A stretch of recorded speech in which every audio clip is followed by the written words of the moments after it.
used to be so simple. You had city cars, super minis, family hatchbacks and so on. In recent years, nobody has been doing more than Nissan to tear up what they see as a boring status quo.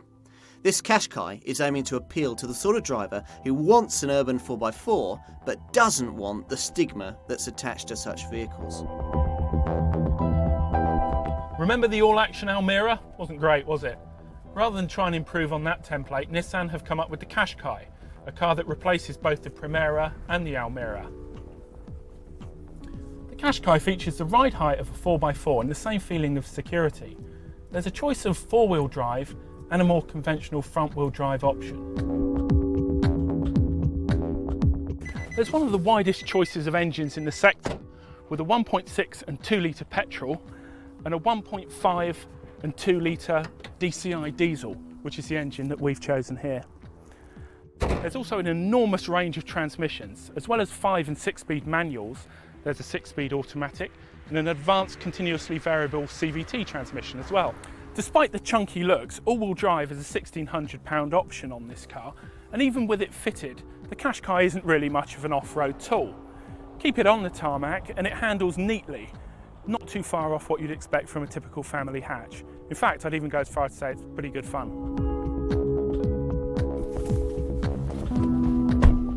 In size, the Qashqai is somewhere between a normal family hatch and a compact 4x4. And like the best versions of those cars, it features tons of MPV-style practicality.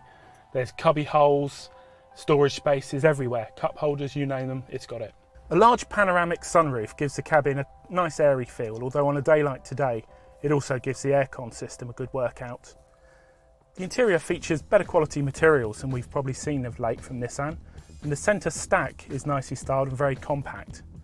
Oh, and in case you're wondering where the wacky name came from, the Qashqai are a tribe of nomads from southwest Iran.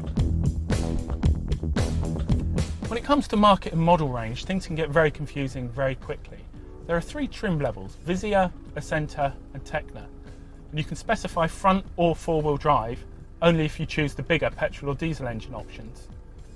When you factor in the range of transmissions, there's an enormous choice. Even this entry-level Vizia model is pretty well equipped, with features like stability control, alloy wheels and air conditioning. If you then move up to the Ascenta model, you get rear parking sensors and bigger alloy wheels. Go for the range-topping Tecna, and that features a leather interior and xenon headlamps. Cost of Qashqai ownership very much depends on which chassis and which transmission you choose. If you choose the four-wheel drive with an automatic transmission, you'll be looking at about 36 miles per gallon. If on the other hand you chose a front-wheel drive car with a manual gearbox, you'd then be looking at 43, which is quite a significant improvement. The same goes for CO2 emissions. Go for the four-wheel drive with an auto box and you're looking at 208 grams per kilometre, whereas if you opt for the manual car with front-wheel drive, it's a far saintlier 174. When it comes to buying a Qashqai, you've got to box clever. To not put too fine a point on it, buying the four-wheel drive version is a little bit of a waste of time. It doesn't possess any real off-road ability. You're lugging around quite a few extra mechanicals, and it puts a dent in your fuel economy figures. It might be handy on a snowy day, but for most of the time the two-wheel drive version suffices quite nicely. In summary, opt for the Qashqai with a manual gearbox if you're going for mixed driving, or go for one with an automatic gearbox if you're stuck in the city for a decent amount of time.